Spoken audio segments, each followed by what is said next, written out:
ईसीएमयू के माध्यम से मैक्स चिकित्सालय देहरादून चिकित्सकों ने जनपद की महिला की बचाई जान। उत्तर प्रदेश के सहारनपुर से एक खबर सामने आई है। बता दें, स्वाइन फ्लू से पीड़ित जनपद की 31 वर्षीय महिला कार्तिक मलिक को मैक्स हॉस्पिटल देहरादून के चिकित्सकों ईसीएमओ का प्रयोग कर उनका उपचार कर उनकी जान बचाई है। यह आधुनिक चिकित्सा पद्धति है जिसका उपयोग अत्यधिक गंभीर बीमारी से पीड़ित रोगी के लिए किया जाता है। आज दिल्ली रोड स्थित एक होटल के सभागार में पत्रकारों को उपचार के संबंध में जानकारी देते हुए मैक्स हॉस्पिटल देहरादून के चिकित्सक डॉक्टर वैभव चचरा एवं डॉक्टर ऋचा लोहानी ने जनपद की 31 वर्षीय महिला की बचाई जान। पहली बार ईसीएमओ का इस्तेमाल कर किया max super speciality hospital Dehradun के डॉक्टरों ने बताया कि जनपद में 31 वर्षीय कीर्ति मलिक को जीवन दान दिया है, जो स्वाइन फ्लू के कारण गंभीर निमोनिया से पीड़ित थी और उसे वेंटिलेटर सपोर्ट पर रखा गया था।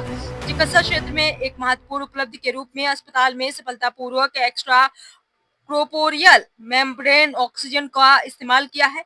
यह एक अत्याधुनिक जीवन रक्षक तकनीक है जिसका उपयोग उन गंभीर स्थितियों में किया जाता है जब हृदय का या फेफड़े प्रभावी रूप से कार्य नहीं कर पाते हैं और शरीर को आवश्यक मात्रा में ऑक्सीजन प्रदान नहीं कर पाते हैं। ये पहली बार है जब max super speciality hospital Dehradun में ईसीएमओ का सफलतापूर्वक प्रयोग किया गया है। ये प्रयास doctor Vaibhav Chachra, doctor Richa Lohani, ECMO physician ने अपनी प्रशिक्षित टीम के साथ क्या। कीर्ति मलिक को सांस लेने में कठिनाई हो रही थी, जिसके इलाज के लिए वो सहारनपुर के एक स्थानीय अस्पताल में गई, लेकिन उनकी स्थिति में कोई सुधार न होने पर डॉक्टरों ने उन्हें हायर सेंटर रेफर किया, जहां से वो Max super speciality hospital Dehradun आई। जनवरी 2025 में जब कीर्ति मैक्स हॉस्पिटल देहरादून पहुंची तब उनकी हालत काफी गंभीर थी। उन्हें निमोनिया के कारण फेफड़ों में काफी नुकसान हुआ था, जिससे उनके शरीर में ऑक्सीजन का स्तर काफी कम हो गया था।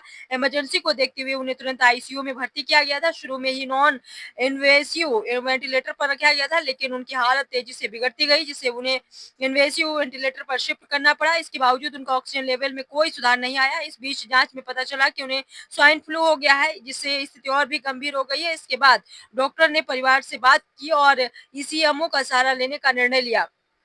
डॉक्टर वैभव चाचरा ने बताया कि उन जटिल केस में से एक था जिनका सामना हमें अक्सर करना पड़ता है। मरीज की जान बचाने के लिए सटीक समन्वय, तुरंत निर्णय लेना और हमारी विशेषज्ञ टीम के अनुभव की आवश्यकता थी।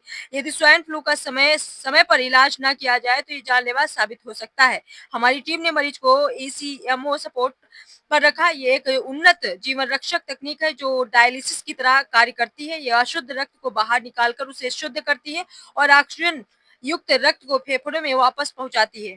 ईसीएमओ पर 6 दिन बिताने के बाद उनकी स्थिति में धीरे धीरे सुधार होने लगा। फेफड़ों की सूजन कम होने लगी और क्षतिग्रस्त फेफड़े पुनः स्वस्थ होने लगे। लगभग 1 महीने तक संघर्ष के बाद 10 फरवरी को उन्हें स्थिर अवस्था में अस्पताल से छुट्टी दे दी गई। अब वो पूरी तरह स्वस्थ और रोगमुक्त जीवन व्यतीत कर रही हैं।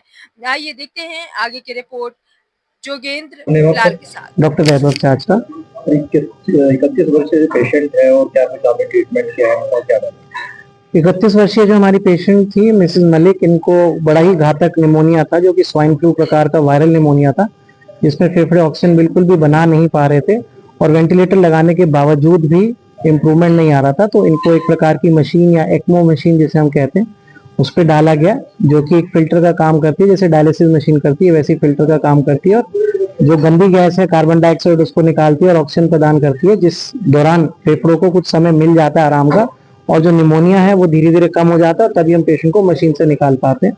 तो अंततः खाली वेंटिलेटर या दवाइयां नहीं इंपॉर्टेंट, ये एक मशीन है जो कि बहुत कारगर स्थित हो सकती है, खासकर वायरल या एक्यूट निमोनिया या खासकर जिन पेशेंट्स में जिसमें दोनों फेफड़ों में डबल निमोनिया होता है, और ये उत्तराखंड का पहला है। बहुत लिमिटेड मशीनें हैं, ऐसा तो डेटा नहीं है, बट अगर मैं से पिछले साल की बात किया जाए तो 60-70 मशीनों से ऊपर नहीं थी।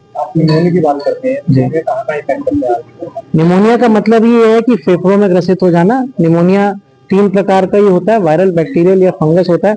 वायरल हमें बिल्कुल कम समय देता है, जैसे कि कोविड में भी देखा गया था जो कि एक प्रकार का वायरल निमोनिया था।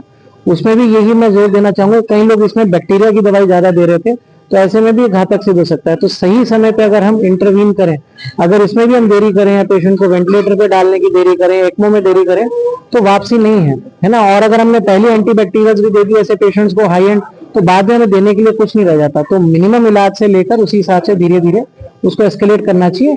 बट ऐसा नहीं कि वेंटिलेटर एक आखिरी रास्ता, उसके आगे भी ऑप्शन बन जाता है अगर दोनों फेफड़ों में डबल निमोनिया हो और वेंटिलेटर से भी आराम ना आ रहा हो। पेशेंट आपके पास आ रहे जब कैसी कंडीशन थी? पेशेंट हमारे पास बहुत क्रिटिकल अवस्था में आए थे, सिर्फ 30% ऑक्सीजन में छोटे वेंटिलेटर पे हमने कोशिश करी कि उसी पे करा जाए, क्योंकि बड़े वेंटिलेटर पे डालने के बाद रिकवरी चांसेस कम हो जाते हैं। पर फैमिली ने भी हमारा साथ दिया, वो लोग दिल्ली भी जाके पता किया, फिर हमने एक्मो यहीं पे लगाया और डॉक्टर साहब थे तो जिसके कारण से ये निकल पाए, है ना। आपका नाम? डॉक्टर रिचा।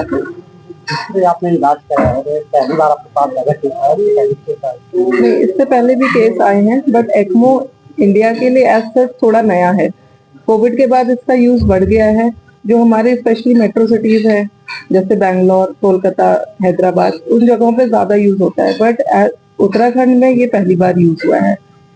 निमोनिया की बात कर रहे हैं आप, जैसे 4 दिन पुरानी खांसी थी वो बढ़ गई, ये किस कारण हुआ, क्या लगता है आपको? नहीं, ये वायरल निमोनिया का जो प्रेजेंटेशन है वो इसी तरह होता है। वायरल निमोनिया कभी भी इस तरह नहीं होगा कि 1 महीने से काफी है। यूजुअली ये 2 या 3 दिन में पेशेंट बताएगा हम 2 दिन पहले ठीक थे और आज वो हो सकता है वेंटिलेटर पे आ जाए। तो वायरल निमोनिया इसी तरह से प्रेजेंट करता है। क्या कारण रहते हैं इसके कि आम आदमी को खांसी हुई है और ये इस तरह का इतना बड़ा उसका कारण बन गया?